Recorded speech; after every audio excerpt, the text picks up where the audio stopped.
Assalamualaikum warahmatullahi wabarakatuh. Saya Dayatus Soliha SPD, calon guru penggerak Kabupaten Buol. Di video ini, saya akan menyajikan penerapan budaya positif di SMA Negeri 1 Biau sebagai bentuk aksi nyata pada modul 1.4 Budaya Positif Program Pendidikan Guru Penggerak Angkatan Ketiga. Selamat menyaksikan. Bismillahirrahmanirrahim. Assalamualaikum warahmatullahi wabarakatuh. Waalaikumsalam warahmatullahi wabarakatuh. Bagaimana kabar hari ini, Nak? Alhamdulillah baik. Hujan tadi pagi ya? Ya. Oke, jadi pada hari ini kita akan membentuk keyakinan kelas di kelas 12 IPA 5. Ibu ucapkan banyak terima kasih yang sudah hadir. Semoga apa yang kita bentuk hari ini, kita sepakati itu insya Allah nanti akan kita laksanakan selama 1 tahun pelajaran ke depan. Oke, baik, sekarang mungkin kalian baru selama ini yang kalian dengar itu adalah peraturan kelas. Apa sih? Untuk apa itu bikin keyakinan kelas? Oke, kita lihat. Pertama, keyakinan kelas itu bersifat lebih abstrak daripada peraturan yang lebih rinci dan konkret. Bedanya di sini. Kalau peraturan biasanya kan dilarang makan pada saat pembelajaran, dilarang membuang sampah, dilarang. Nah, banyak dia terlalu rinci, konkret. Bedanya dengan keyakinan kelas itu dia lebih abstrak sifatnya. Contoh, saling menghormati, saling menyayangi. Jadi dia sifatnya lebih abstrak. Yang berikutnya, keyakinan kelas itu berupa pernyataan-pernyataan universal. Universal itu yang umum ya, universal, umum, sifatnya umum, tidak spesifik kayak tadi. Kayak dilarang makan, itu kan spesifik. Ya sudah, nggak boleh makan, gitu kan? Dilarang membuang sampah, ya sudah spesifik, nggak boleh buang sampah. Kalau keyakinan kelas dia sifatnya umum, kalimatnya kalimat umum. Yang ketiga, dibuat dalam bentuk kalimat positif. Ini penting. Kalimatnya positif. Kira-kira kalau ada kata dilarang, itu kalimatnya positif enggak? Kalian bawaannya kalau kata dilarang, tidak boleh. Jangan. Itu gimana perasaannya? Iya. Kayak marah-marah, dilarang, sumpek dan sebagainya. Nah, itu kalau jadi kalau nanti yang kita bentuk adalah harus dalam bentuk kalimat positif. Jadi kalian yang bentuk.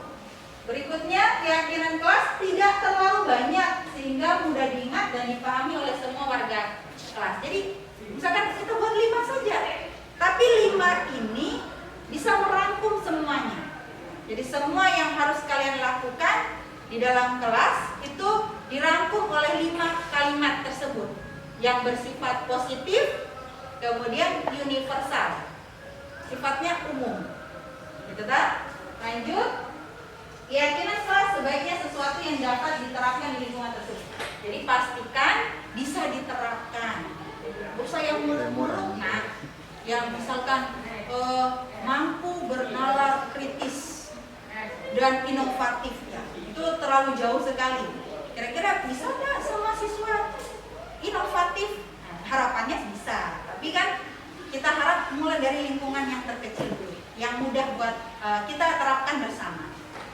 Berikutnya, semua warga kelas hendaknya ikut berkontribusi dalam pembuatan keyakinan kelas lewat kegiatan bersurat pendapat. Nah, ini yang sementara kita lakukan.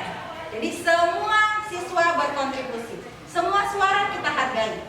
Kalau Izul pendapatnya seperti ini kita hargai. Siapapun di antara kalian kita berikan penghargaan, memberikan kontribusi dalam pembentukan keyakinan kelas ini. Dan yang terakhir, bersedia meninjau kembali keyakinan kelas dari waktu ke waktu. Jadi nanti kita revisi kalau ternyata 1 bulan ke depan kayaknya Ibu yang poin ini kayaknya sudah tidak relevan lagi deh. Kayaknya kita harus ganti. Oke, bisa kita ubah keyakinan kelasnya.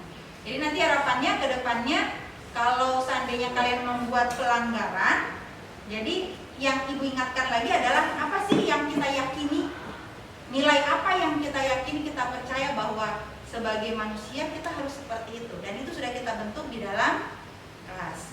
Ada pertanyaan sebelum kita mulai curah pendapatnya? Tidak ada? Oke, kalau begitu kita mulai dari keyakinan kelas yang pertama. Oke, jadi sekarang kita akan buat bersama keyakinan kelasnya ya, nggak usah terlalu banyak. Oke, kita mulai dari ada usulan untuk pertama keyakinan kelas apa? Berkaitan dengan apa? Terserah. Bisa berkaitan dengan kedatangan kalian, bagaimana ruangan kelas kita, atau bagaimana hubungan di antara kalian, seperti itu boleh. Oke, ada yang punya usul? Ya. Mungkin yang harus diutamakan hubungan antar kelas, karena sejak pandemi ini kan hubungan antara murid itu kurang sekali kan.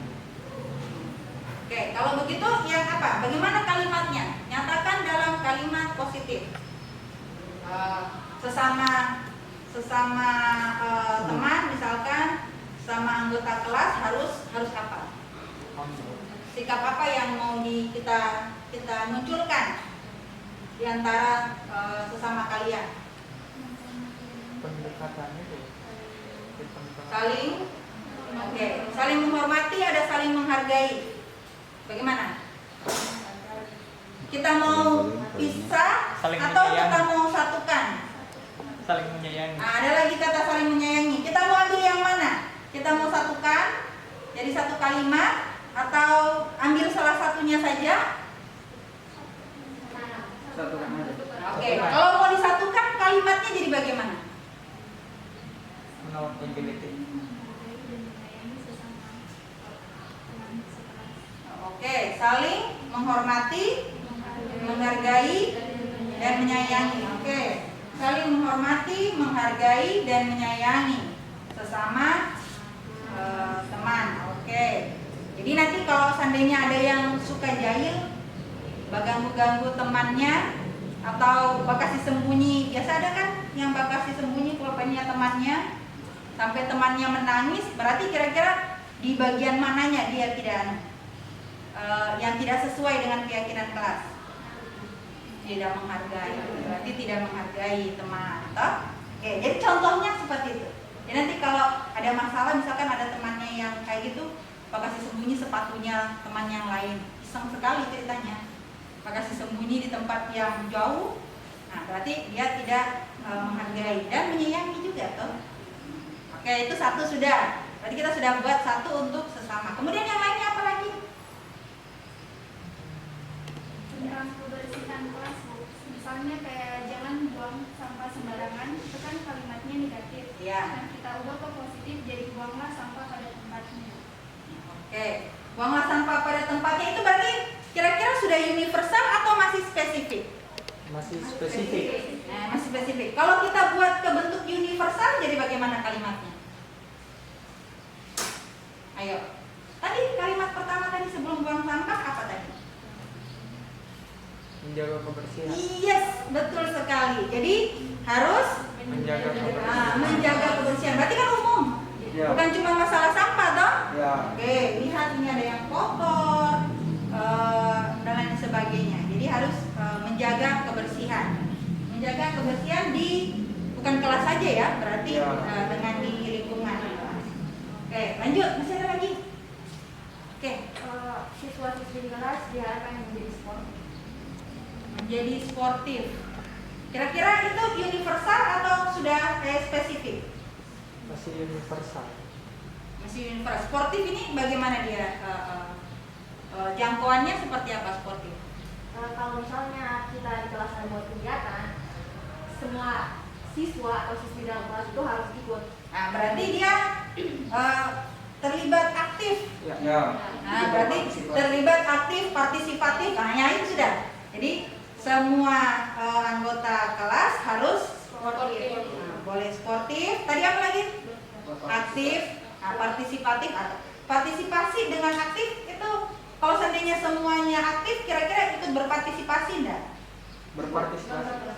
Ya, ikut berpartisipasi. Oke, jadi kita rangkum saja jadi satu kalimat supaya kalian mudah ingat. Jadi kita gabung, kalau digabung jadi satu, jadi bagaimana dia kalimat? Sportif dan aktif. Sportif dan aktif. Oke. setiap anggota kelas itu harus bersikap sportif dan aktif. Oke. Lanjut, masih ada lagi Kak? Ya. Untuk jangan datang terlambat menjadi tepat waktu. Nah, tepat waktu. Oke, sekarang tepat waktu itu spesifik atau sudah universal? Universal. Spesifik. Nah, kalau saya kita mau buat universal bagaimana dia? Tidak datang tepat. Jadi jadi kita tidak hanya fokus di masalah datang saja, atau jam istirahat juga. Jadi kalau jam istirahat harusnya jam istirahat, jam sholat harusnya sholat. Nah, jadi kita bisa buat kalimatnya seperti apa? Menghargai waktu. Yes, menghargai waktu. Menghargai waktu itu berarti artinya kita bertindak sesuai dengan waktunya. Waktu datang harus datang, waktu pulang, waktu istirahat gunakan untuk istirahat, waktu apa lagi? Waktu sholat gunakan untuk sholat, kan seperti itu. Oke, berarti itu artinya menghargai waktu itu semuanya, mencakup semuanya. Semua waktu itu kita gunakan. Oke, sudah ditambahkan? Masih ada lagi nggak? Kalau nggak ada ya sudah gitu saja, biar nggak terlalu banyak. Waktu sudah, ruang kelas sudah. Nah, sekarang bagaimana dengan sikap ke guru? Sikap ke guru, ke warga sekolah yang lain. Ini kan masih lingkungan. Kira-kira kan kalian kan bergaul nggak mungkin cuma dalam lingkungan kelas kan? Iya. Nah, di dalam kelas itu saja kan ada guru datang. Sudah masuk nggak di antara sudah berapa Nak? Sudah 4. Di antara 4 itu sudah masuk nggak hubungan dengan guru, dengan warga sekolah yang lain? Belum. Sudah masuk nggak di antara 4 tadi? Belum. Ya? Di poin pertama kalau ada sekolah. Ada sekolah. Oh, oke. Di saling menghormati. Mari. Oke, berarti kita nah, berarti kita tambahkan bukan cuma sesama teman. Ya, dan guru. Nah, atau semua warga sekolah. Jadi guru sudah masuk di dalamnya, teman sudah masuk, siapa saja. Bagaimana? Nah, oke, berarti masuk di itu ya, di yang pertama. Yang pertama berarti kita ganti sesama teman dengan semua warga sekolah. Berarti dengan teman juga, guru juga, mungkin ada cleaning service, ada satpam, toh? Semuanya berarti. Ada lagi? Tangan sampai murah. Udah? Lagi kira-kira yang ini yang kita yakin itu harus kita lakukan. Tidak ada? Kalau tidak ada berarti sudah ya. Kita cukupkan. Berarti ada 4. Nah, ada 4. Yang pertama Izul coba dibaca Nak. Yang pertama adalah saling menghormati, menyayangi, dan menghargai semua warga sekolah. Oke. Yang kedua, menjaga kebersihan di lingkungan. Yang ketiga, setiap anggota kelas bersikap sportif dan aktif. Yang keempat, menghargai waktu. Oke, jadi ini 4, nggak banyak. Insya Allah kalau cuma 4 kalian bisa ingat. Kan? Jadi nanti kalau ada seandainya ada keluhan atau menghargai waktu itu termasuk dalam pembelajaran daring. Ya, harusnya masuk berarti harus sesuai. Jadi kalau seandainya ada di antara kalian yang melakukan pelanggaran, berarti sudah tidak sesuai dengan keyakinan kelas yang kita buat, yaitu di bagian menghargai waktu. Seperti itu ya. Sebelum Ibu tutup, ada pertanyaan Nak? Tidak ada? Oke, kalau tidak ada pertanyaan lagi, berarti Ibu ucapkan terima kasih buat kita semua. Semoga kita bisa menerapkan keyakinan kelas ini di dalam proses pembelajaran, baik secara daring maupun secara luring. Billahi taufiq wal hidayah. Assalamualaikum warahmatullahi wabarakatuh. Waalaikumsalam warahmatullahi wabarakatuh.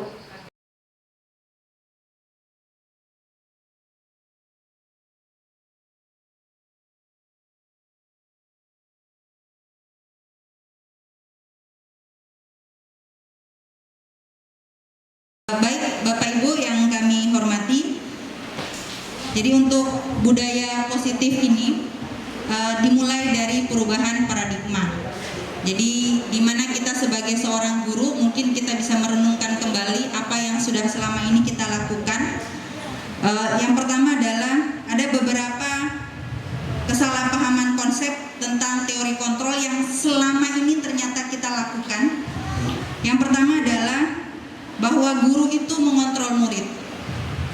Apakah selama ini mungkin Bapak Ibu mengingat merasa bahwa kalau saya pribadi sudah 13 tahun mengajar sebagai seorang guru, ini salah satu hal yang mungkin perasaan seperti itu, bahwa kita itu sebagai guru, sebagai orang dewasa itu bisa mengontrol murid kita.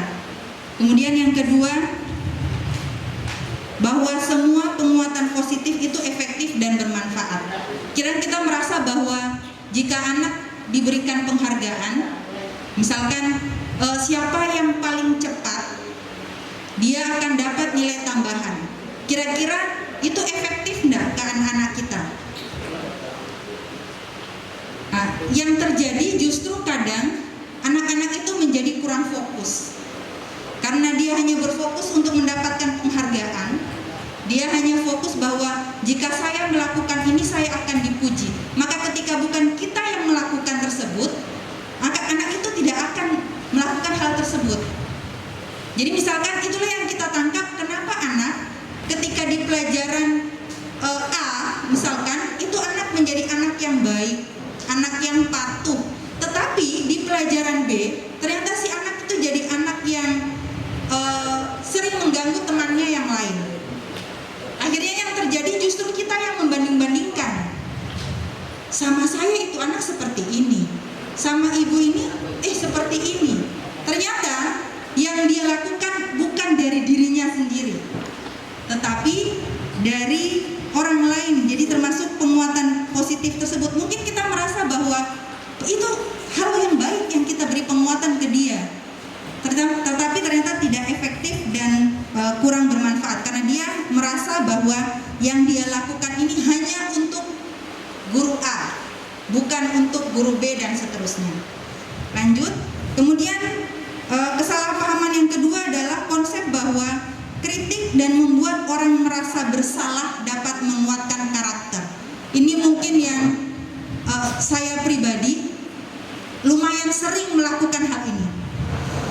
Kita kadang sering membuat anak merasa bersalah dan menganggap bahwa ketika kita membuat si anak merasa bersalah, itu bisa mengubah karakter si anak. Kemudian yang selanjutnya adalah bahwa orang dewasa memiliki hak untuk memaksa. Kadang kita memaksakan apa yang menurut kita sesuai dengan diri kita sendiri. Kadang kita, waktu dulu ibu sekolah begini, waktu dulu ibu belajar begini. Itu dulu padahal. Ini beberapa perubahan paradigma, kesalahan konsep tentang teori kontrol. Selanjutnya, bagaimana kita akan merubah paradigma tersebut? Jadi yang selama ini kita tahu bahwa respon atau kebutuhan kita sama, maka kita akan ubah bahwa setiap anak punya kebutuhan yang berbeda. Setiap anak unik, setiap anak istimewa, dan setiap anak memiliki kebutuhan yang berbeda. Selanjutnya, kalau sebelumnya kita melihat bahwa hal itu semua orang melihat hal yang sama, maka kita ke depannya insya Allah kita akan mengubah, memiliki gambaran yang berbeda dari setiap anak. Kemudian kita juga bisa berusaha memahami pandangan orang lain tentang dunia. Selanjutnya, semua perilaku memiliki tujuan. Jadi kadang kita melihat bahwa perilaku buruk seorang anak itu dilihat sebagai suatu kesalahan. Misalkan si anak pakai sepatu berwarna putih, kita langsung menjudgment si anak, kamu ini melanggar dan sebagainya, tanpa kita menggali tahu ternyata si anak itu punya tujuan memakai sepatu berwarna putih. Kita kadang lupa terhadap hal itu. Terus terang Bapak Ibu, ketika saya pribadi masuk ke modul ini dan ketika diberikan materi ini, membaca maupun dalam bentuk elaborasi, itu lakukan ke anak-anak kita, terlalu banyak kita menyakiti anak-anak kita. Tanpa kita sadari, kita itu sebenarnya sudah mengkerdilkan kemampuan mereka. Kita sendiri yang sebagai pendidik ternyata kita yang mematikan karakter mereka.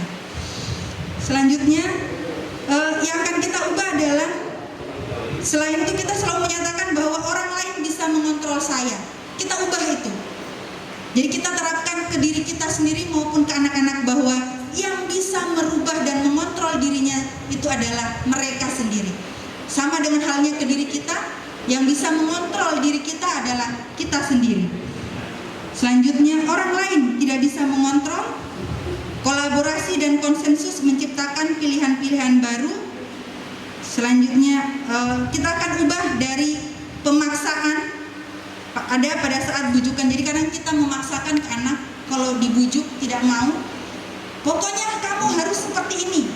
Itu berarti sudah masuk ke pemaksaan.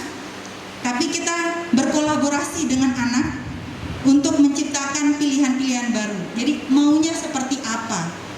Siapa tahu kita gali terlebih dahulu. Kemudian kadang kita masih berpikir pola menang kalah. Jadi ketika si anak tunduk, maka kita merasa bahwa kita menang. Padahal tidak seperti itu Bapak Ibu. Harusnya kita bisa berpikir bahwa bagaimana kita bisa mencapai keinginan kita, tapi si anak juga bisa mencapai keinginannya. Itu paradigma perubahan yang akan kita lakukan ke depannya. Kemudian yang berikutnya adalah tentang konsep disiplin positif dan motivasi. Kadang kita selalu bicara, apa sih itu disiplin? Apakah aturan yang berisi hanya larangan saja? Jangan, dilarang. Apakah itu yang diartikan sebagai disiplin? Ada 3 motivasi perilaku manusia, bukan cuma ke anak-anak, tapi ke diri kita pribadi juga. Yang pertama, kita melakukan sesuatu itu untuk menghindari ketidaknyamanan dan hukuman. Sekarang kita lihat, apakah anak-anak itu hadir di kelas itu karena takut dihukum? Atau apakah kita pribadi sebagai guru datang ke sekolah karena takut dapat hukuman dari kepala sekolah? Apakah kita masuk di dalam kelas itu karena takut ditegur oleh kepala sekolah? Itu kembali ke diri kita sendiri lagi. Kemudian yang kedua, untuk mendapatkan motivasi yang kedua adalah untuk mendapatkan imbalan atau penghargaan dari orang lain. Atau justru kita masuk di kategori kedua. Kita melakukan itu masuk tepat waktu, apakah supaya dapat penghargaan dari kepala sekolah? Apakah si anak mengumpulkan tugas tepat waktu itu hanya untuk mengejar penghargaan dari guru? Nah, kemudian yang ketiga ada motivasinya adalah untuk menjadi orang yang mereka inginkan dan menghargai diri sendiri dengan nilai-nilai yang mereka percaya.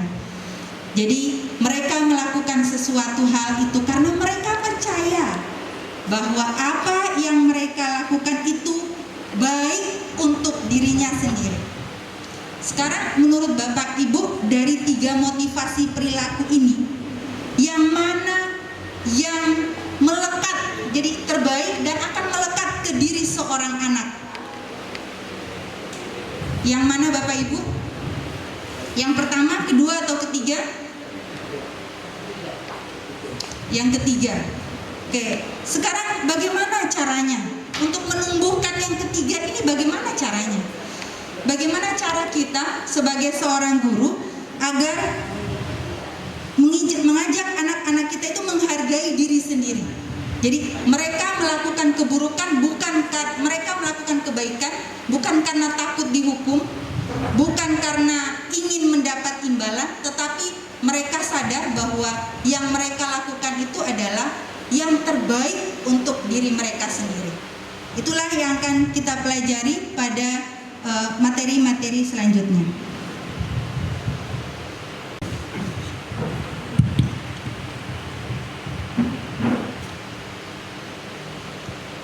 Terima kasih. Bapak Ibu yang saya hormati, saya akan melanjutkan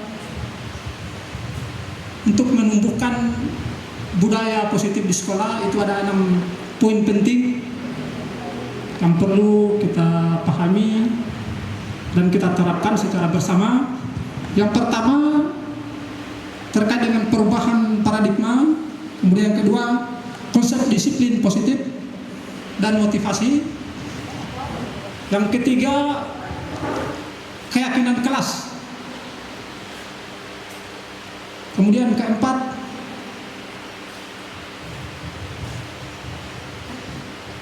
kebutuhan dasar manusia, dan yang kelima itu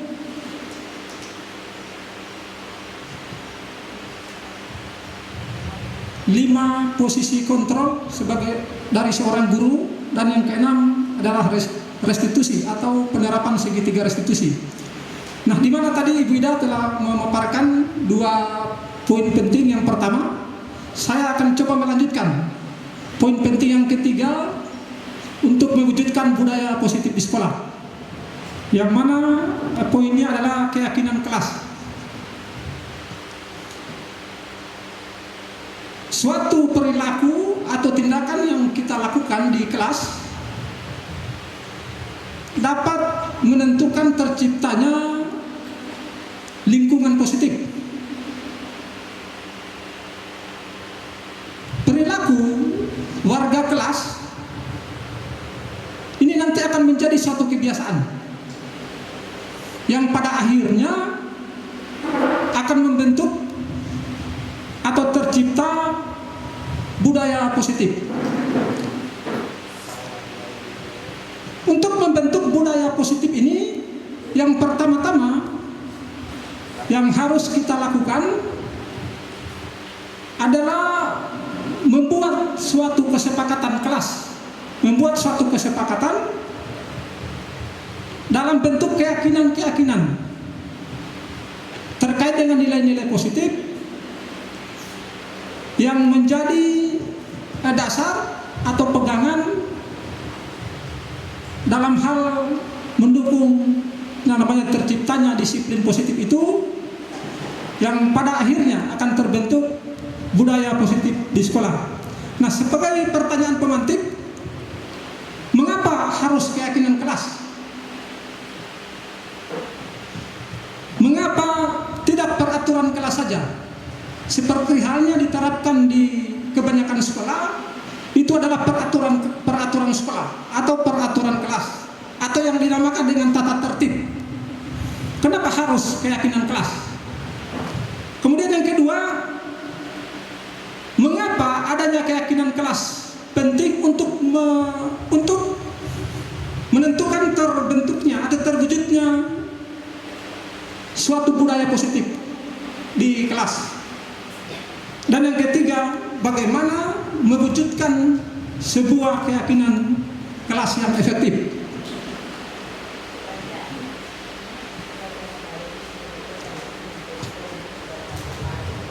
Nah, poin yang pertama tadi, kenapa harus keyakinan kelas, bukan peraturan kelas? Nah, karena kalau peraturan kelas itu biasanya bentuknya adalah kata-kata interrogatif atau mengandung kata yang beraura negatif. Misalnya, tidak boleh membuang sampah di sembarang tempat, atau tidak boleh atau dilarang menyontek pada saat ujian. Nah, seperti itu. Nah, dalam posisi ini siswa itu akan diperhadapkan dengan namanya suatu konsekuensi.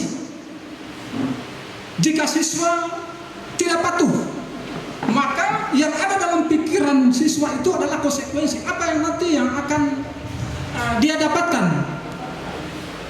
Kalau misalnya membuang sampah di sembarang tempat,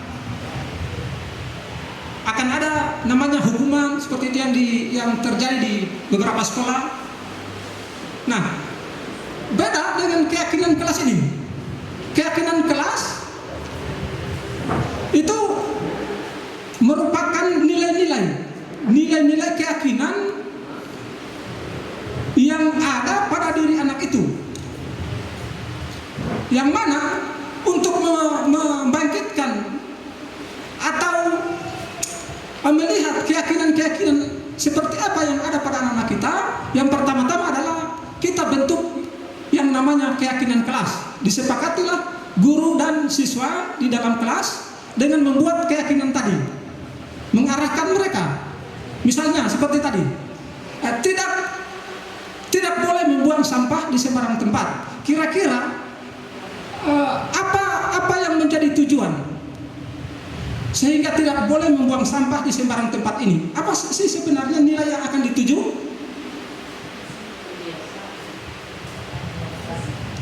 Ya, tentunya adalah untuk pembiasaan atau kebersihan, menjaga kebersihan. Nah, karena keyakinan kelas ini sifatnya lebih abstrak daripada peraturan. Kalau peraturan itu lebih rinci dan konkret, sementara keyakinan kelas ini lebih abstrak, sifatnya universal. Sebagai contoh tadi, kalau di peraturan tidak boleh membuang sampah di sembarang tempat, itu lebih terperinci. Sementara mungkin nilai keyakinan yang akan kita tumbuhkan lebih pada kebersihan, menjaga kebersihan. Nah, untuk menjaga kebersihan lebih luas, lebih universal daripada tadi dilarang atau tidak boleh membuang sampah di sembarang tempat. Selanjutnya, keyakinan kelas itu berupa pernyataan-pernyataan yang universal. Pernyataan keyakinan kelas senantiasa dibuat dalam bentuk positif. Nah, jadi tidak mengandung lagi kata-kata interrogatif. Menghindari kata tidak boleh, itu kita hindari, atau menghindari kata jangan. Ya, lanjut. Keyakinan kelas hendaknya tidak terlalu banyak sehingga mudah diingat dan dipahami oleh semua warga kelas. Ya, mungkin 5 sampai 7 poin saja. Kira-kira apa yang menjadi keyakinan, nilai-nilai positif yang akan kita tumbuhkan di dalam kelas yang nanti menjadi pegangan. Manakala siswa anak-anak kita berbuat misalnya hal-hal yang bertentangan, nah itu yang nanti akan kita ingatkan ke anak-anak kita. Nilai-nilai kelas yang sudah disepakati apa-apa semua. Nah, dan harapannya nanti anak-anak itu bisa bisa menerapkan keyakinan-keyakinan kelas. Karena di keyakinan kelas ini dia sifatnya ditentukan secara bersama-sama. Beda dengan peraturan kelas. Kalau peraturan sekolah atau tata tertib itu biasanya ditentukan sekolah, kemudian disosialisasi satu arah. Bedanya keyakinan kelas ini ditentukan secara bersama-sama, baik itu di kelas. Kalau namanya keyakinan kelas berarti ditentukan di kelas. Kalau lebih luas lagi, lebih umum lagi, keyakinan sekolah. Nah, seperti itu. Selanjutnya, semua warga kelas hendaknya ikut berkontribusi dalam pembuatan keyakinan kelas lewat kegiatan curah pendapat. Nah, kalau kemarin itu saya lakukan karena masih pembelajaran daring, saya lakukan membentuk kesepakatan kelas ini melalui pembelajaran virtual lewat Google Meet. Ya, alhamdulillah anak-anak telah memberikan keyakinan-keyakinan mereka 5 sampai 6 keyakinan, dan itu disepakati oleh kelas itu. Nanti saya akan tetap pantau perkembangan anak-anak yang sudah membuat kesepakatan kelas. Untuk penanganannya ke depan, karena bagi siswa atau murid-murid kita itu, pada saat mereka ingin melakukan sesuatu untuk memenuhi kebutuhannya dan itu bertentangan dengan norma-norma, sebenarnya walaupun mereka berusaha untuk pemenuhan kebutuhan tadi, tapi sebenarnya mereka gagal dalam hal pemenuhan kebutuhan. Maka disitulah peran kita sebagai seorang guru untuk melihat, memposisikan anak-anak itu dalam hal pemenuhan kebutuhan mereka.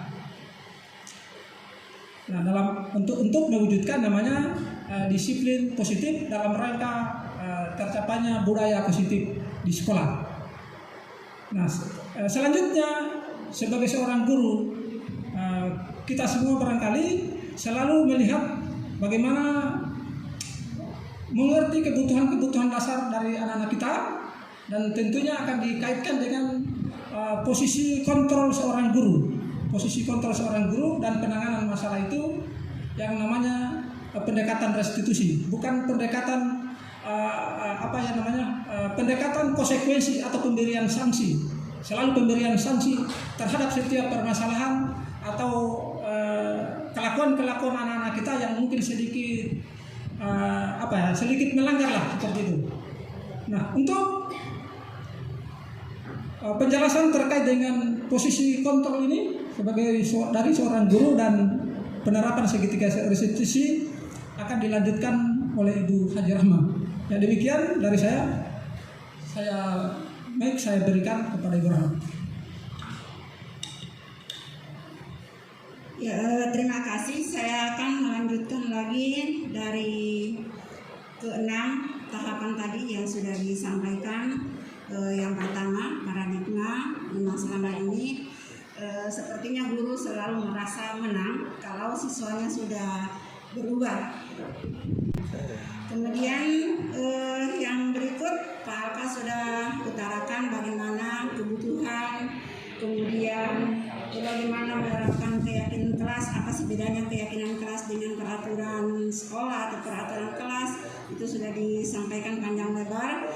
Maka selanjutnya saya akan membahas tentang posisi kontrol yang mungkin saya tidak mengambil contoh jauh, termasuk saya sendiri yang sudah puluhan tahun menjadi guru, tapi ternyata saya berada di posisi tersebut karena secara tidak sadar sering kita melakukan sebagai penghukum anak. Itu secara tidak sadar, ya, kita menghukum anak, ya, bukan menghukum artinya dalam bentuk fisik, karena itu memang sudah dilarang sekarang, hukuman dalam bentuk fisik, tetapi hukuman yang tidak berbentuk fisik ini yang lebih terasa sebenarnya di benak anak-anak ketimbang mungkin bentuk fisik. Nah, mari kita lihat Bapak Ibu, posisi mana kita sering berada. Apakah kelima posisi ini atau keempat posisi ini? Sebagai penghukum, saya yakin kita semua pernah menjadi penghukum, termasuk saya. Memang tidak menghukum, tidak mencambuk, tetapi menghardik itu biasa terjadi. Apalagi kalau kita sudah dalam keadaan emosi, tidak bisa mengontrol emosi. Kemudian mungkin juga karena kita menunjuk siswa, menyindir siswa, itu mungkin kita tidak ingat, tetapi kita pernah melakukan karena tidak didokumentasi. Nah, andaikan apa yang kita lakukan setiap harinya terhadap siswa itu kita dokumentasi, kemudian suatu saat kita putar kembali, pasti nanti kita akan tahu ternyata inilah dosa-dosa yang saya perbuat terhadap siswa. Jadi selama ini kita berbuat sebenarnya tidak berpihak kepada murid, tetapi hanya karena emosi kita. Tujuannya kita bagus karena ingin mengadakan perubahan, tetapi perubahan yang dibutuhkan oleh siswa itu bukan perubahan yang seperti itu. Setiap siswa itu unik, mereka memiliki kodrat masing-masing, mereka memiliki potensi masing-masing. Guru hanya bertugas untuk bagaimana menuntun, bagaimana menggali potensi itu tanpa mereka harus dihakimi, tanpa mereka dibuat merasa bersalah, ya, tanpa mereka dipantau. Jadi itu, ya. Nah, sebagai penghukum di sini guru berbuat, itu tadi sudah menghardik. Nah, guru berkata, kalau kamu tidak melakukannya, awas. Sering kan kita lakukan seperti itu. Tidak usahlah terhadap murid, mungkin terhadap anak sendiri biasa kita sampaikan seperti itu. Nah, makanya saya katakan tadi, sebagaimana ibu juga sampaikan tadi, saya memang sebelum melakukan mulai diri, ini pas dari sekian banyak materi yang kami terima di CGP, memang yang terkena betul di diri saya itu adalah ini. Karena hal ini bukan hanya saya lakukan terhadap siswa, tetapi kadang juga kalau sudah secara emosional, biasa juga kita lontarkan terhadap anak sendiri seperti itu. Nah, ternyata itu adalah mengkerdilkan anak-anak kita. Kemudian apa hasilnya? Memberontak, menyalahkan orang lain. Itu biasa yang terjadi, saling menyalahkan kalau sudah seperti itu. Kemudian murid berkata, biarkan saja, nanti juga marah-marah lagi. Kadang kan seperti itu kalau kita sudah ini, anak-anak kadang biasanya muncul kata seperti itu. Nah, apa dampaknya? Ya, pasti murid bisa mengulangi lagi. Karena tadi berpikir kan hanya paling itu kalau aku di sini ya berhenti lagi marah. Tapi kan anak-anak tidak menumbuhkan dalam dirinya itu bahwa apa yang mereka lakukan itu bisa berakibat bagus nanti di kemudian hari. Yang kita harapkan itu anak-anak berubah, hasil perubahannya itu bisa dia ingat terus, oh ternyata ini dampaknya nanti saya ke depannya. Bukan karena kasar. Kemudian yang berikut, posisi yang selanjutnya, mungkin juga pernah kita lakukan ini, membuat orang merasa bersalah. Ya, kadang saya sendiri ya menangani masalah siswa.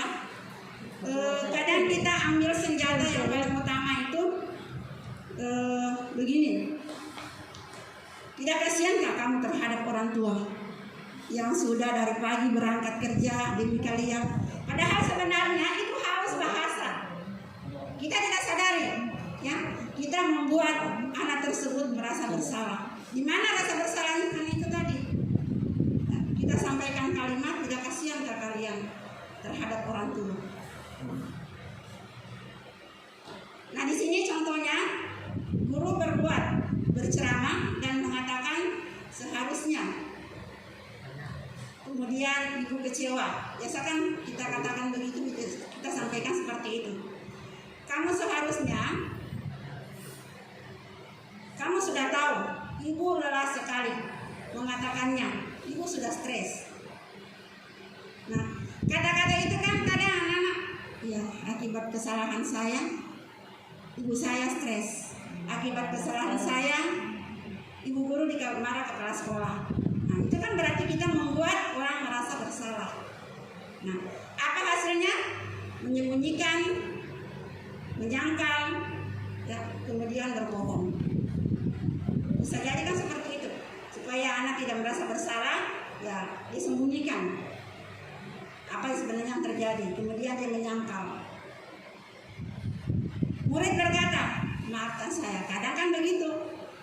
Kalau kita sudah selesaikan masalahnya murid, ya kan, Bu, saya minta maaf, saya tidak akan mengulanginya lagi. Karena itu kita sudah membuat tadi merasa bersalah. Padahal kan sebenarnya bukan itu yang kita harapkan. Ya. Setelah dia ada masalah, kita berikan dorongan-dorongan yang lain. Nanti lebih lanjut lagi di restitusi. Dampaknya, ya siswa merasa rendah diri. Yang berikut, nah ini lagi. Kadang kita sebagai teman ternyata tidak bagus juga. Membuatkan alasan-alasan untuk muridnya. Ini biasanya yang terjadi itu sering kita lihat bersama mungkin. Nah, ini mohon maaf ini pada teman-teman yang masih muda-muda. Itu kan kebanyakan teman-teman yang lawan jenis ini suka. Jadi sehingga membandingkan kalau guru ini lebih bagus menangani masalah saya. Nah, ini muncul sudah ke komunitas praktisi. Nah ini karena dia merasa sebagai teman. Nah, guru berkata, ayo lakukan demi ibu. Kadang-kadang kita minta seperti itu untuk anak-anak yang punya masalah, ya, yang tidak mau sudah diselesaikan masalahnya, kemudian tidak mau mendengarkan, karena sudah muncul bahasa, ayo lakukan demi ibu. Masa kamu tidak mau? Ingat tidak, ibu pernah bantu kamu. Nah, biasa kan muncul bahasa-bahasa seperti itu. Itu adalah posisi kita sebagai teman. Nah, apa hasilnya? Anak-anak bisa menjadi ketergantungan. Murid menjadi ketergantungan. Artinya kalau guru yang lain menyelesaikan masalahnya, dia tidak mau mendengarkan. Dia tergantung kepada guru yang menganggap sebagai temannya. Kemudian murid berkata, saya pikir Bapak Ibu teman saya, ternyata begitu. Nah, munculkan bahasanya anak-anak seperti itu. Nah, apa dampaknya? Anak-anak menjadi lemah, tidak mandiri, dan dia ketergantungan. Jadi kita sendiri yang membuat anak-anak kita lemah. Kita sendiri yang membuat anak-anak kita mandiri. Tidak mandiri. Kemudian kita sendiri yang membuat anak-anak kita menjadi ketergantungan kepada kita. Nah, selanjutnya menjadi pemantau. Guru berbuat menghitung dan mengukur. Biasanya ini kalau pemantau itu dia punya catatan-catatan. Nah, ini mungkin yang biasa dilakukan oleh guru BK, bahkan kita mencatat kesalahan-kesalahan anak. Itu namanya memantau. Kemudian guru berkata, apa peraturannya? Jadi anak-anak melakukan kesalahan langsung ditanya, kamu tahu peraturannya? Itu berarti kan kita memantau. Kemudian apa hasilnya? Menyesuaikan diri bila diawasi. Jadi kalau dia diawasi, dia tidak melalaikan lagi peraturan yang ada di sekolah. Jadi misalnya ya, contoh yang lain, kalau guru jaganya ini dia tidak pakai sepatu hitam. Nah, seperti itu kan anak-anak biasa begitu karena merasa tidak dipantau. Tapi kalau guru jaganya ini jangan coba berani tidak pakai sepatu hitam. Itu, ya itu sebagai pemantau karena guru yang satu memantau, guru yang satu tidak memantau. Kemudian murid lagi berkata, ya, berapa banyak bintang yang saya harus peroleh? Jadi kalau tidak diberikan bintang berarti anak lagi tidak melakukan budaya positif. Dampaknya menitikberatkan pada sanksi atau hadiah untuk dirinya. Jadi kalau dia diberikan sanksi maka dia tidak melakukan lagi ini budaya-budaya yang kita sudah sepakati. Kemudian kalau dia diberikan hadiah, dia juga tidak melakukan hal-hal yang kita sudah sepakati, sebagaimana keyakinan kelas tadi. Nah, jadi ini. Nah, dari kelima posisi kontrol, yang paling kita harapkan itu adalah di manajer. Ya. Mengajukan pertanyaan-pertanyaan, apa yang kita yakini, apa yang bisa kau kerjakan untuk memperbaiki masalah ini. Jadi kalau misalnya menangani anak-anak misalnya terlambat, ya, kita jangan langsung, kenapa terlambat? Ya, jadi kita cari tahu dulu, ya apa penyebabnya sampai terlambat. Kemudian setelah itu, kira-kira upaya apa yang bisa kalian lakukan sehingga ini tidak terjadi. Nah, itu sudah masuk pada posisi manajer. Jadi bagaimana caranya saya bisa memperbaiki keadaan. Kemudian evaluasi diri, bagaimana cara memperbaiki diri. Jadi itu untuk 5 posisi kontrol, dan saya yakin percaya bahwa dari kelima posisi kontrol ini, mungkin tidak 5 sih, tapi di antara kelima ini pasti pernah kita lakukan. Ya. Kalau saya resapi secara mendalam, dari 4 posisi yang paling sering saya gunakan ini adalah menghukum, membuat orang bermasalah, dan memantau. Ya, itu sering saya lakukan itu. Saya tidak bisa memungkiri hal ini. Mungkin ini yang sudah jadi guru, ya biasa saya buat seperti itu. Jadi memang untuk menerapkan budaya positif ini kita tidak mungkin kita sudah menganggap bahwa ini sudah hal yang terbaik saya lakukan terhadap murid saya. Tetapi ternyata hal yang terbaik itu bagi kita belum tentu terbaik bagi anak-anak, terutama untuk pengembangan potensi dirinya, terutama untuk penumbuhan potensi dirinya. Selanjutnya, bagaimana mengatasi posisi kontrol tadi? Kita pindah ke restitusi.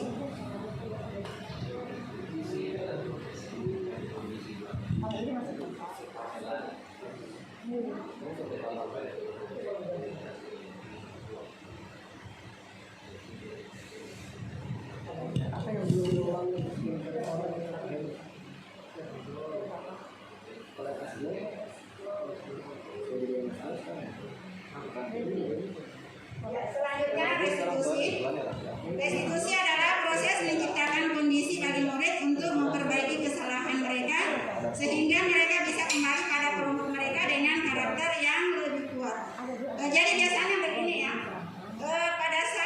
murid kita sudah melakukan kesalahan, ya, kita sudah proses. Nah, kadang setelah kembali ke kelas itu tidak bisa diterima dengan baik sama teman-temannya kalau sudah melakukan kesalahan. Ya, ternyata itu tadi penyebabnya dalam penanganan masalah itu, sehingga anak-anak tidak bisa kembali normal di tengah-tengah di tengah teman-temannya. Makanya perlu adanya restitusi. Jadi itu tadi pengertian daripada restitusi.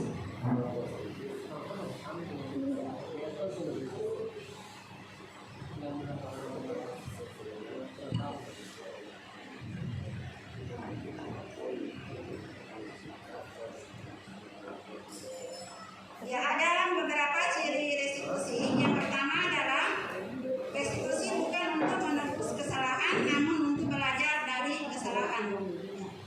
Di sini ketika murid belajar dari kesalahan untuk menjadi lebih baik untuk masa depan, maka akan mendapatkan pelajaran yang mereka bisa pakai secara terus-menerus di masa depan untuk menjadi orang yang lebih baik. Ya, jadi bukan untuk menebus kesalahan, namun untuk belajar dari kesalahan. Jadi jangan sampai kesalahan yang diperbuat itu karena penanganannya kita mungkin yang keliru, akhirnya membuat anak tersebut menjadi merasa bersalah seumur hidup.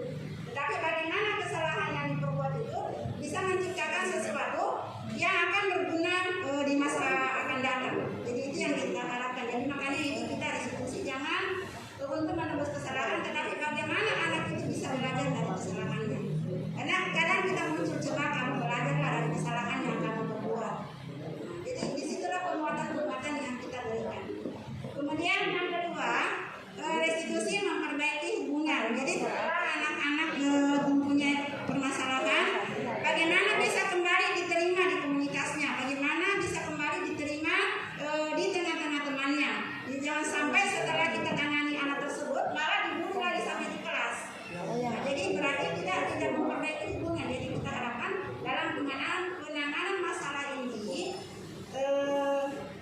kita betul-betul anak-anak bisa kembali diterima dengan bagus, baik itu di komunitas teman-temannya ataupun oleh guru. Jadi oleh karena itu dalam menangani masalah murid diusahakan memang jangan di tempat yang umum, sehingga tidak ada orang lain yang tahu. Karena biasanya timbul adanya guru itu kalau ada yang tahu, ya biasa. Begitu masuk di kelas karena anak-anak tadi ditangani di tengah umum, begitu guru masuk, kadang anak-anak itu menunduk karena malu.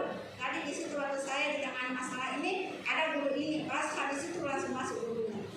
Nah, jadi ini mungkin kondisi atau lingkungan yang aman itu sangat dibutuhkan dalam restitusi ini.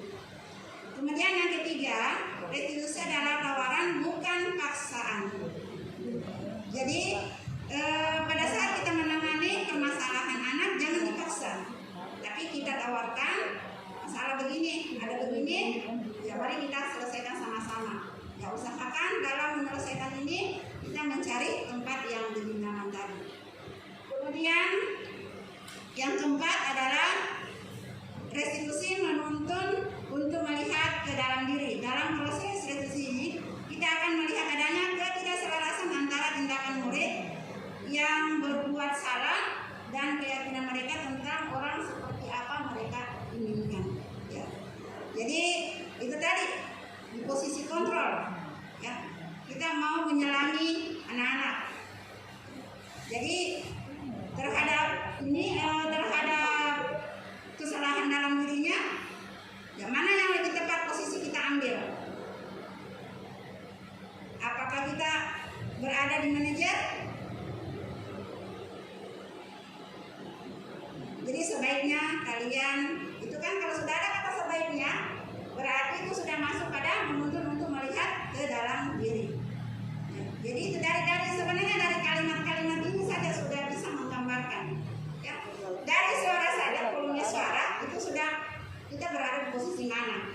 Apakah di penghukum? Kalau suaranya kamu, berarti kita mungkin sudah berada di posisi penghukum. Jadi dari tekanan-tekanan suara.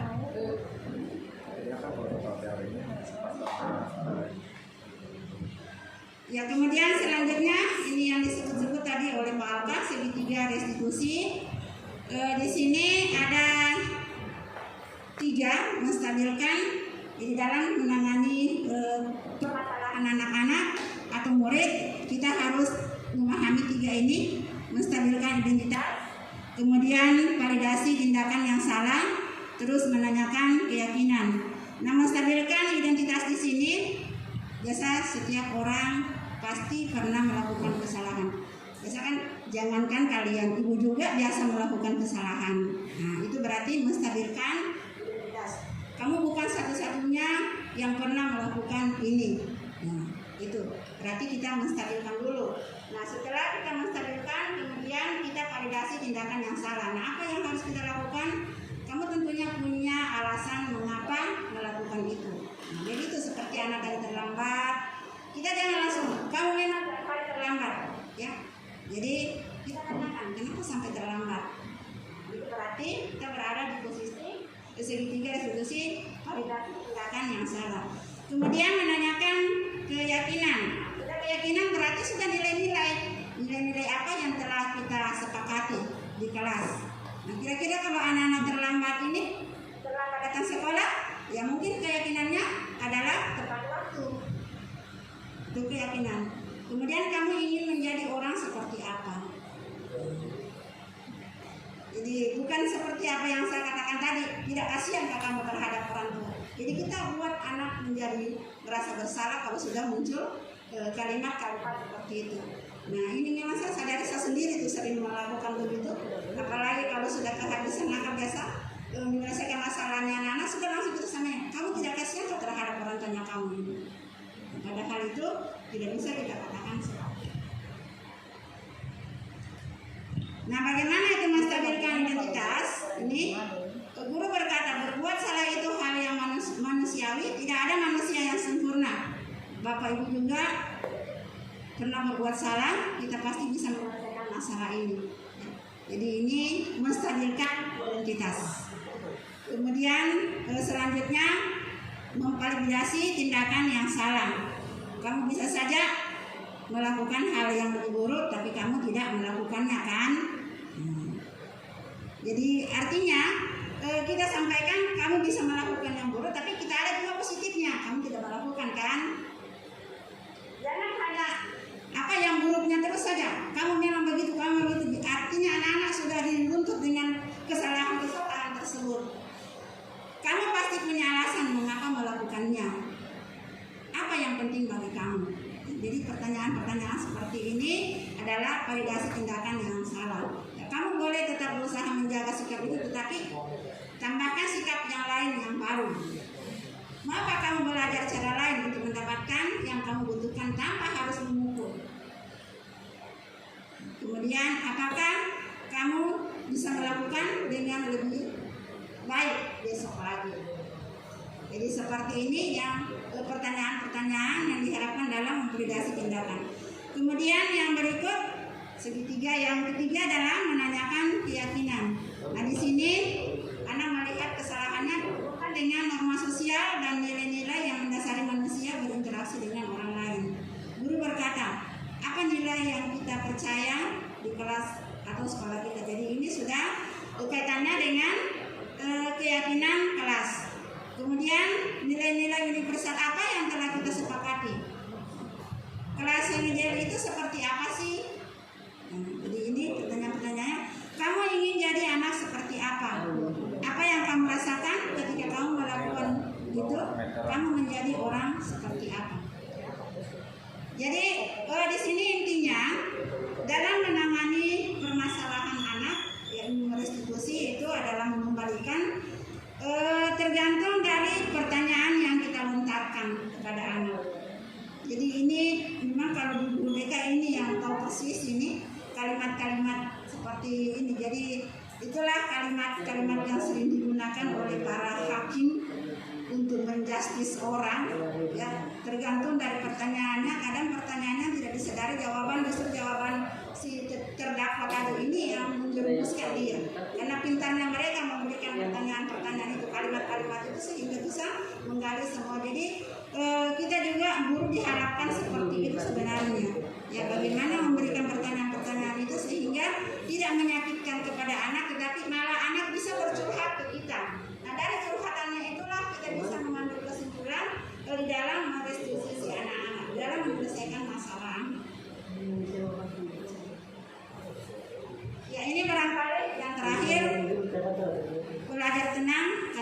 saya pernah menyesal terburu-buru, belajar berhenti marah karena saya sering melihat penyesalan karena marah, belajar ikhlas karena saya tahu Allah Maha Adil, belajar memulai lagi karena hidup terus berjalan.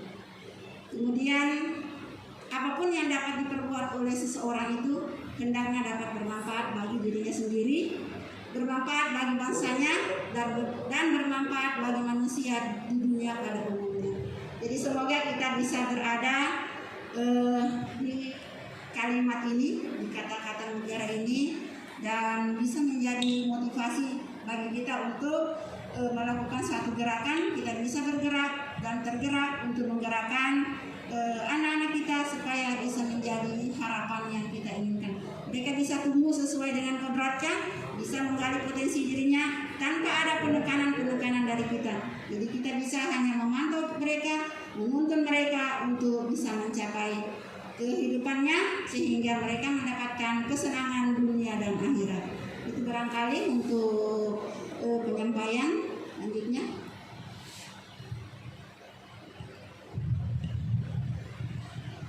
Baik Bapak Ibu, demikian pemaparan dari konsep budaya positif. Ada 6 hal. Selanjutnya mungkin kita buka sesi tanya jawab.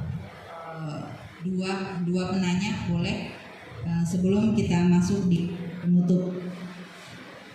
Bapak Ibu ada yang ingin ditanyakan atau sharing? Kalau bertanya mungkin kita bisa sharing apa yang sudah selama ini mungkin Bapak Ibu terapkan atau lakukan di dalam kelas. Kami persilakan.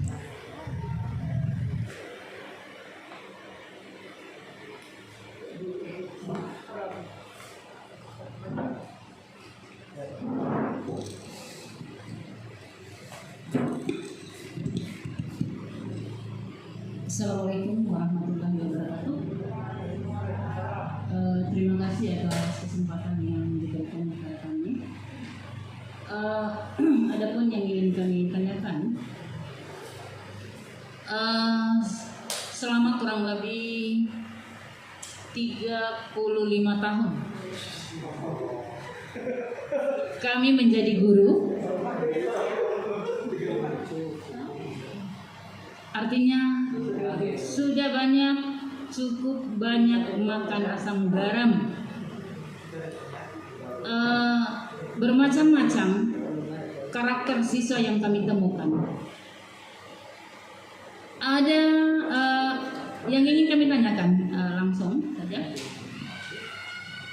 Ada siswa yang melakukan kesalahan, tetapi dia tidak mau menyampaikan apa yang dia inginkan.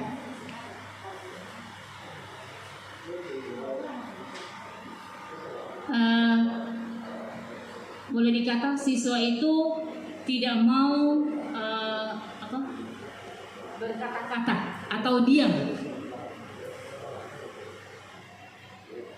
Kita sudah lontarkan kata, artinya membujuk, ya, membujuk, merayu dia, tetapi siswa itu tidak mau menyampaikan apa sih keinginannya, artinya hanya diam saja.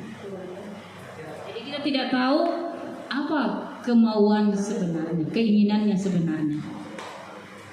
Ya, jadi saya mohon mungkin ada penjelasan-penjelasan kalau kita menemukan siswa yang seperti itu, apa yang kita lakukan.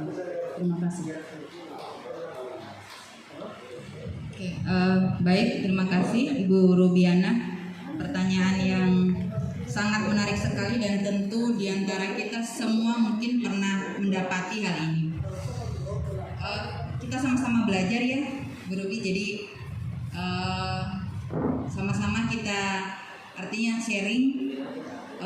Ini mungkin pernah saya coba terapkan. Jadi kalau ketika, tapi mungkin belum sering, terlalu sering, baik di rumah ataupun di sekolah. Jadi ketika anak tidak mau bicara, kita ganti pertanyaannya. Contoh misalkan, kamu mau apa sih? Biasa anak nggak mau ngomong. Apalagi kalau dia itu sudah merasa bersalah, merasa terintimidasi, dan mungkin selama ini dia kehidupannya selalu dimarahi, posisi dia selalu ada di terintimidasi, selalu dimarahi baik di rumah maupun di sekolah atau lingkungan sekitarnya. Pasti saya yakin anak itu tidak mau bicara. Yang pernah coba saya terapkan itu ganti pertanyaannya. Misalkan kalau seandainya kamu datang cepat, bisa enggak nak? Kalau seandainya kamu bangun tidur lebih cepat, bisa enggak?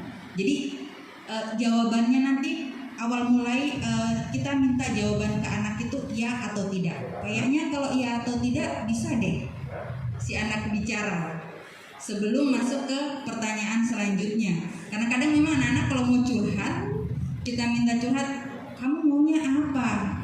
Itu diam saja dia, jawab ya tidak, jawaban apapun kadang tidak. Jadi biasa seperti itu. Jadi memang butuh pengalaman jam terbang yang luar biasa untuk menangani anak-anak seperti ini. Mungkin nanti bisa berbagi, ada Pak Wisnu di sini.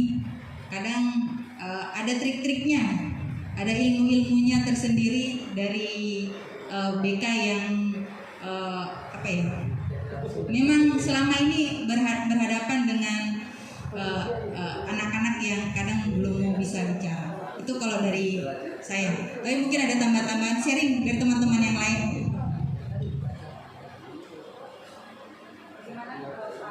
Ibu Rahma atau mungkin dari Pak Wisnu. Gimana trik-triknya selama ini?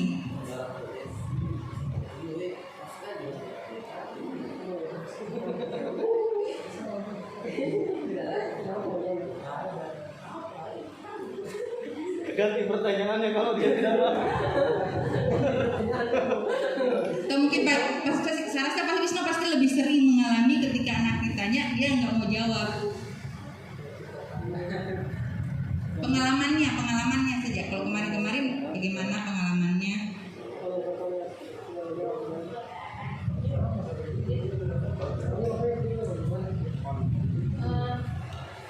Tapi saya tambahkan sedikit ya. Biasanya siswa itu tidak mau bicara. Ada beberapa hal mungkin, ya. Ada beberapa hal yang menyebabkan siswa itu tidak mau buka mulut atau berbicara. Kalau saya melihat atau menilai, kadang siswa yang biasanya juga yang tidak mau buka mulut itu atau tidak mau berbicara, biasanya siswa yang kurang komunikasinya di dalam kelas.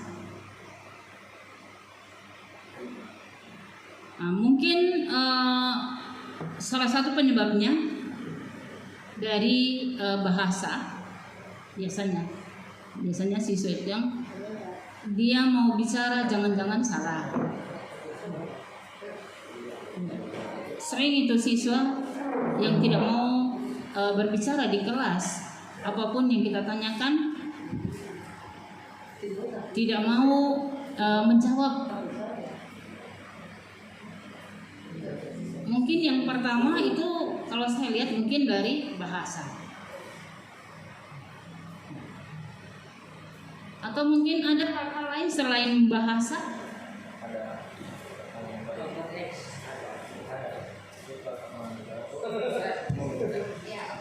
Alhamdulillah.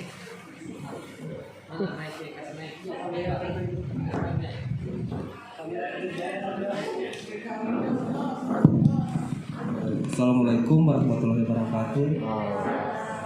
Terima kasih materi yang sempat saya simak meskipun dalam keadaan mengantuk tapi ada yang masuk. Alhamdulillah. Menanggapi dari apa yang dikatakan Ibu Ruby, sebelumnya saya memperhatikan, sebelumnya saya mohon maaf, saya juga termasuk masih dibilang guru honor yang sangat baru. Tetapi di sini saya melihat permasalahannya bukan hanya pada siswa, tapi pada gurunya, di mana fungsi dari gurunya sudah mulai menurun, terutama untuk wali kelas. Jika saya bandingkan wali kelas saya sewaktu saya masih menjadi siswa dan saya sekarang sebagai wali kelas, ada penurunan fungsi dari wali kelas, di mana ketika siswa bermasalah, wali kelasnya yang memperumit permasalahannya, bukan menangani atau menenangkan siswanya. Nah, jadi di mata siswa guru ini adalah orang yang kejam, dan saya rasa ini adalah permasalahan yang harus kita tuntaskan. Terlebih lagi untuk guru BK, mohon maaf bukan mengkritiki. Kalau yang saya tahu adalah guru BK adalah dokter bagi siswa yang tempat nyaman untuk siswa mengadu suka dukanya siswa ketika mendapat permasalahan dengan guru. Tapi kenyataannya ketika siswa diperhadapkan dengan guru BK malah dipojokkan atau dipersalahkan. Seharusnya guru BK kan berada di tengah-tengah, tidak memberatkan siswa, tidak juga menyalahkan guru. Nah, tolong sekalian, sepertinya begitu. Terima kasih.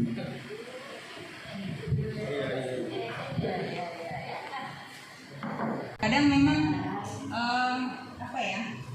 Kalau menurut saya pribadi, kadang budaya kalau kita bukan juga membandingkan, tapi kalau kita melihat di negara-negara Amerika misalkan atau Eropa, anak-anak kecil itu 6-7 tahun itu mereka sudah bisa speak up, bisa berbicara, menyatakan perasaannya mereka. Sebenarnya memang mungkin diawali pasti dari rumah, dari lingkungan keluarga. Ketika anak datang bertanya, kemudian kita hardik, tanya terus, Pak diam. Mungkin karena kita lelah, sibuk, akhirnya sebenarnya anak kecil itu punya naluri untuk mau tahu, kemudian bertanya, kritis. Semua anak itu dilahirkan, saya percaya bahwa semua anak itu dilahirkan punya naluri seperti itu. Tetapi ternyata kita orang dewasa, bukan cuma orang tua, karena dengan tetangga, anak tetangga dan sebagainya, tapi justru kita orang dewasa yang mematikan, tingkat kritis mereka, kreativitas mereka. Nanti ketika sudah besar, capek mau ngomong, paling dibilang salah, paling dibilang itu lagi, batanya begitu saja tidak tahu, lalu gitu. Anak-anak terdoktrin mungkin dari kecil. Kadang saya terus terang iri sekali kalau lihat anak kecil di Amerika, di Eropa itu kok masih kecil tapi sudah berani untuk speak up, untuk bicara. Itu ada yang jadi pembicara, motivator umur 7 tahun. Anak umur 7 tahun menjadi motivator, luar biasa sekali. Betul sekali kalau menurut saya Bu Ruby, anak kadang tidak tahu mau bicara apa, bahasanya, kosakatanya kurang karena tidak terbiasa bicara. Kemudian begitu juga yang disampaikan Pak Iqbal tadi, kadang akhirnya si anak justru tambah disalahkan. Dia bingung mau jawab apa, kalau saya jawab A pasti salah, jawab B pasti salah, kan begitu pikirannya anak. Oke, mungkin ada tambahan dari teman yang lain. Ya, terima kasih. Jadi sangat menarik ini apa yang disampaikan Ibu Ruby. Dan ini mungkin pengalaman saya pribadi. Apalagi setiap daerah pasti punya budaya masing-masing. Yang membuat mungkin sampai saat ini saya masih kadang kurang pede, itu diakibatkan memang dari budaya daerah yang tidak bisa kalau ada orang lain kita mau berbicara dengan orang tua, itu dilarang sekali, sehingga mengakibatkan kita tidak bisa pede di tengah orang banyak. Biasa sih tidak menegur, ya kalau orang tua saya tidak menegur, tapi tangannya yang bermain. Nah, akhirnya mematikan rasa ingin tahu kita. Nah demikian pula hanya anak-anak sampai sekarang masih ada seperti itu. Kita tidak bisa mungkiri budaya seperti itu masih ada. Jadi itulah yang menyebabkan anak-anak sampai di sekolah juga kadang seperti itu. Nah kalau sudah ada murid yang tidak dapatkan seperti itu, justru itulah yang kita harus cari. Kenapa sih ini anak? Apakah memang dari rumah seperti itu? Jadi mungkin ada pendekatan-pendekatan yang bisa kita lakukan untuk bisa menggali apa sebenarnya permasalahannya. Jadi itu bisa jadi tadi permasalahan karena budaya dari rumahnya, tidak bisa terlalu banyak bicara, apalagi kalau ada tamu. Misalkan anak-anak juga anak-anak, biar ada tamu Justru biasa ada tamu minta ini minta itu. Karena mungkin pada saat ada tamu minta ini dia dikasih, tapi kalau ada tamu ya biasanya di kesempatan di situ. Nah, itu. Sehingga itu terbawa terus sampai besar. Nah itu yang saya rasakan juga ini dari didikan saya mungkin di tengah keluarga seperti itu, karena budaya dari sana, dari daerah, tidak boleh harus kalau ada orang lain di rumah harus bersifat sopan, tidak boleh mencampur urusan orang tua. Padahal kita ingin tahu siapa sih sebenarnya tamu tadi itu. Baru muncul langsung tangan diperlihatkan atau tangan dikasih begini sudah. Akhirnya apa yang kita ingin tanyakan sudah keluar. Itu yang terbawa terus. Jadi seperti itu yang dialami oleh anak-anak. Nah oleh karena itu makanya tadi di posisi kontrol itu, ya, di posisi kontrol itu yang kita harus jaga. Jangan sampai kita menjadi pendukung, kita menjadi pembuat orang bermasalah, sehingga jadinya anak-anak tidak bisa berkembang sesuai dengan potensinya. Karena jangan saya berbuat begini disalahkan lagi, saya nanti lakukan ini disalahkan lagi, saya lakukan ini tidak diterima oleh orang lain. Jadi selalu ada jangan. Nah ini yang kita mau munculkan, bagaimana supaya kata jangan-jangan itu hilang dari anak kita, sehingga anak-anak yang betul-betul berkembang sesuai dengan potensi.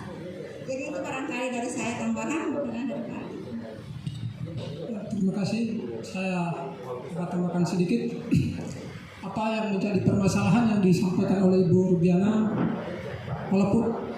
Walaupun ini mungkin sederhana ya, tapi menurut saya adalah permasalahan yang sangat berat. Siswa melakukan kesalahan, terus guru ingin melakukan pendekatan, kemudian bertanya, siswanya tidak mau menyampaikan keinginannya, diam terus. Tentunya kita sebagai guru ini akan kebingungan juga ini. Kira-kira pertanyaan seperti apa sehingga anak itu mau berbicara. Nah, benar apa yang dikatakan oleh Ibu Haji. Nah, disitulah kita bagaimana memposisikan diri, posisi kontrol. Seorang guru itu diperlukan untuk bagaimana melakukan suatu pendekatan, mungkin dengan apa yang disampaikan Ibu Rubiana, berubah pertanyaan dari pertanyaan yang mungkin yang pertama sifatnya mengarah pada permasalahan, atau mungkin diganti dengan pertanyaan-pertanyaan yang sederhana.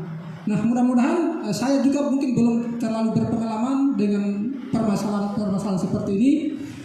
Namun saya punya keyakinan dengan komitmen kita bersama, dengan terbentuknya komunitas praktis ini, apapun permasalahan yang kita hadapi, yang mungkin sifatnya, yang dulunya sifatnya individu, nantinya akan menjadi permasalahan kita bersama-sama, dan kita akan cari solusinya secara bersama-sama pula. Kira-kira pendekatan apa yang terbaik dalam hal menangani khususnya siswa-siswa yang seperti ini, agar tujuan kita secara bersama itu bisa tercapai dalam rangka semua siswa bisa